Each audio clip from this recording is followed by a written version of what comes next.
আল্লাহ সুবহানাহু ওয়া তাআলা কোরআনুল কারীমের মধ্যে ঘোষণা দিলেন, ইন্নাল্লাযীনা আজরামু কানু মিনাল্লাযীনা আমানু ইয়াজহাকুন, নিশ্চয় অপরাধীরা, নিশ্চয় পাপিষ্ঠরা ওই ভালো মানুষদের, ইমানদারদের, মুমিনদের দেখে তারা হাসি তাচ্ছিল্য করে, ঠাট্টা বিদ্রূপ করে। এইবারে দুটি আয়াতের পরে আল্লাহ তাআলা আবার পক্ষান্তরে বললেন, ফালিয়াউমাল্লাযীনা আমানু মিনাল কুফফারি ইয়াজহাকুন, হাসরের মাঠে বিচারের দিবসে সেই দিনের দিকে ইঙ্গিত করে আল্লাহ বললেন, আজকের দিনে যারা ঈমান এনেছে তারা ওই কাফেরদের দেখে হাসাহাসি করবে।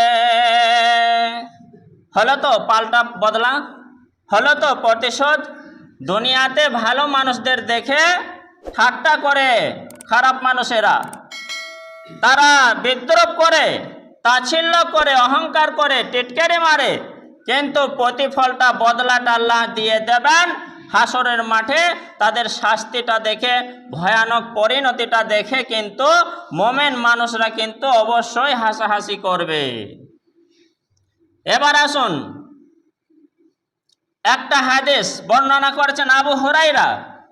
এখন মানুষকে বলতে হচ্ছে, যেমন আজকে শুক্রবার, এটা ট্রান্সফরমারের মতো ধরে নেন, এখান থেকে কারেন্ট যেমন গোটা গ্রাম সাপ্লাই হয় একটা ট্রান্সফরমার থেকে, কোরআন হাদিসের কথা এখানে আলোচনা হচ্ছে। এক সপ্তাহ আপাতত, আগের সপ্তাহ থেকে এই সপ্তাহ পর্যন্ত, আগের জুমার অ্যাকশনটা গেল, এই জুমার অ্যাকশনটা পরের সপ্তাহ শুক্রবার 12টার আগে পর্যন্ত চলবে। তো এই যে একটা কোরআন হাদিসের ট্রান্সফরমারের মতো আলোচনা বিষয় এখানে চলছে গোটা আকোটেবাসীর জন্য। তো এই জিনিসকেই গ্রহণ করে নিতে হবে মানুষকে, প্রত্যেকটা ব্যক্তিকেই।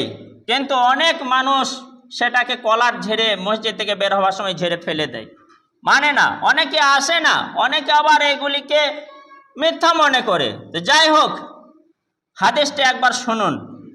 আনাবি হুরায়রা রাদিয়াল্লাহু তাআলা আনহু ক্বাল সামিতু রাসূলুল্লাহি, একবার সবাই বলুন সাল্লাল্লাহু আলাইহি ওয়াসাল্লাম।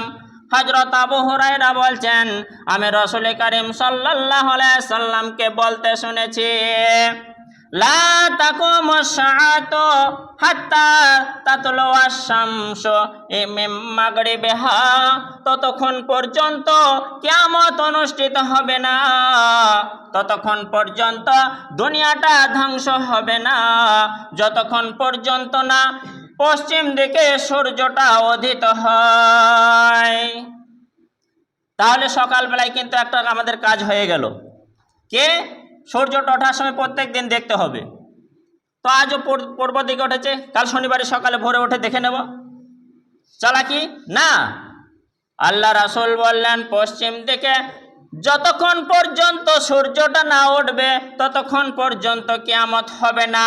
তবে শুনে রাখো আমার উম্মতগণ, যেই দিন পশ্চিম দিকে সূর্যটা উঠে যাবে, লাল আকারে পশ্চিম দিকে সূর্য দেখা দেবে, আর কোনো মানুষকে বলতে হবে না, সে জাহেল হোক, সে ছোট হোক, সে বড় হোক, সে বুড়ো হোক, সে বুড়ি হোক, কচি হোক, কাঁচা হোক, যেমন মানুষ হোক, হাই প্রেশার, লো প্রেশার, আল্লাহকে বড় আঙুল দেখানো, করি আঙুল দেখানো লোক যদি হয়, তাহলে তাকেও কিন্তু বলার দরকার হবে না, এসো এসো দিনের পথে এসো, এসো এসো ঈমানটা নাও, কথা বলার কোনো প্রয়োজন হবে না। আল্লাহ রাসূল স্বয়ং ঘোষণা দিয়ে দিলেন, পশ্চিম দিকে সূর্য দেখা মাত্রই সমস্ত মানুষ, দুনিয়ার প্রত্যেকটা ব্যক্তি ঈমান নিয়ে চলে আসবে, সবাই কিন্তু ঈমান নিয়ে চলে আসবে, মানে মুমিন হয়ে যাবে। তাহলে সবারই লাভ। কিন্তু আল্লাহ রাসূল বললেন না, মজার বিষয়টা শুনুন, ওই সূর্যটা ওঠার আগে যদি ফজরের নামাজটাও কেউ পড়েছে, ঈমান এনেছে, সূর্য ওঠার আগে 5 মিনিট আগে যদি কেউ ঈমান নিয়ে চলে এসেছে, তার ঈমানটা কাজে লাগবে। কিন্তু পশ্চিম দিকে সূর্যটা উঠে যাওয়ার পরে পরে যারা ঈমান আনবে, উঠে যাওয়ার সঙ্গে সঙ্গে যারা ঈমান আনবে, তাদের ঈমান আনাটা আর কোনো কাজে লাগবে না, লাগবে না, লাগবে না। টাইম ওভার, টাইম পার হয়ে গেছে। তাহলে তো সবাই ওইটার দিকে তাকিয়ে থাকতো, যে এখন নামাজ রোজার দিন দুনিয়া ধর্ম আল্লাহর হুকুম হাকাম মেনে কোনো লাভ নেই, বর্ষাকালে এ মাঠে পানি পেচ্ছাপ করে পানি নিয়েও লাভ নেই, দেখবো সকাল সকাল উঠে সূর্য পশ্চিমে উঠছে কিনা ইমানটা নিয়ে আসবো, কাজে লেগে যাবে। না না, আল্লাহ বলেন না, কখনোই না। ওই সূর্য পশ্চিমে ওঠার আগে যারা ইমান এনেছে তাদের ইমানটাই কাজে লাগবে, পরবর্তীতে ইমান আনলে কাজে লাগবে না। এবার আসুন আল্লাহ তাআলা সূরা আন-নাবা 30 পারা 78 নম্বর সূরা আয়াত নম্বর 40 আল্লাহ তাআলা নবীকে বলতে বললেন, নবী বলো, ইন্না আনজারনাকুম আযাবান করিবা, আমি তোমাদেরকে সেই আযাবের একটা ভয়াবহ দৃশ্য দেখাতে চাচ্ছি বা বলতে যাচ্ছি। ইয়াউমা ইয়ানজুরুল মারু মা কদ্দামাত ইয়াদাহ ওয়া ইয়াকুলুল কাফিরু ইয়া লাইতানি কুনতু তুরাবা। সেই আযাবের ভয়াবহ দৃশ্য দিতে যাচ্ছে। সেই আযাবের ভয়াবহ দৃশ্য যখন হাসরের মাঠে মানুষ দেখে নেবে, শুনে শুনে কান বোঝাই হয়ে যাওয়ার পর যারা গলার ঝেড়ে কথাগুলি ফেলে দেয়, দৃশ্য তাদের সামনে ভেসে উঠবে। তারা যখন দেখে নেবে তারা কি বলবে? হায় আফসোস, হায় আফসোস, ইয়া লাইতানি। এটা একটা গ্রামাটিক্যাল শব্দ, যে ইয়া লাইতানি যেখানেই ব্যবহার হয় মানুষ হায় আফসোস, যদি আমরা মাটি হতাম, কুনতু তুরাবা। হায় আফসোস, মানুষ না হয়ে, আশরাফুল মখলুকাত না হয়ে আমরা যদি মাটি হতাম আমাদের কতই না ভালো হতো। কাফেরেরা বলবে, অস্বীকারীরা বলবে। তো মাটি হওয়ার কথা কেন বললেন?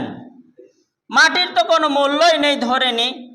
যদি বলতো আমরা সোনা হতাম, কাঁসা হতাম, পিতল হতাম, আমরা অন্যান্য জিনিস হতাম, এ আফসোস করতো।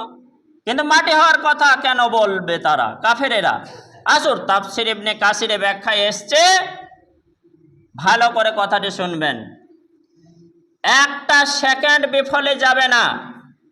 আল্লাহ সুবহানাহু ওয়া তাআলা বিচার দিবসে মানুষের ফয়সালার আগে ওই জীবজন্তুর, আপনার বাড়িতে যে গরু রয়েছে, আপনার বাড়িতে ছাগল রয়েছে, আপনার বাড়িতে হাঁস মুরগি রয়েছে, তাদেরও ফয়সালাটা আগে নিষ্পত্তি করে দেবেন, সেরে দেবেন।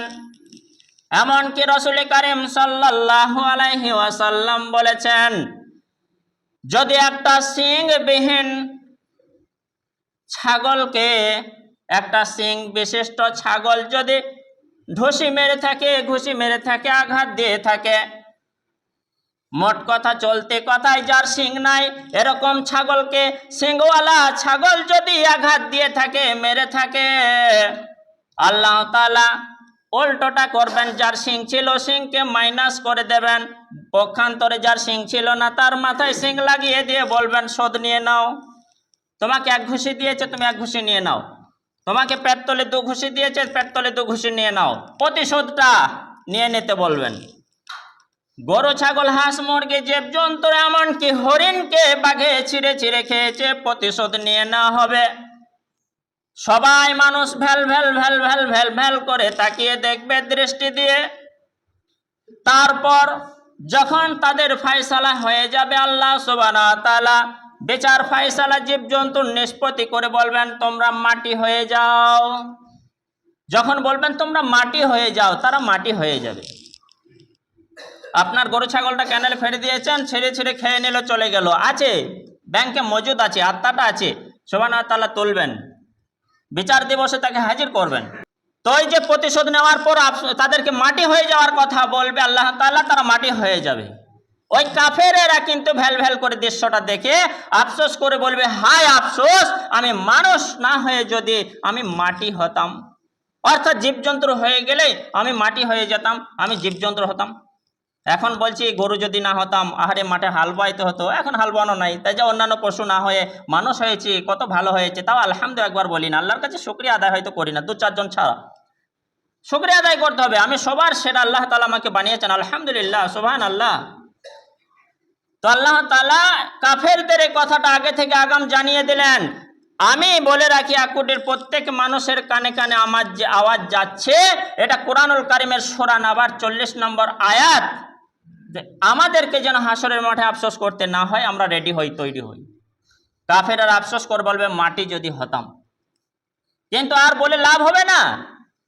এতটা দিন কাটিয়ে দেখেন কত বছর, 60, 70, 80 বছর মানুষ হায়াত কাটায়, একটা লং জীবী দুনিয়াতে থাকে, কিন্তু হাসরের মাঠে এটা সামান্য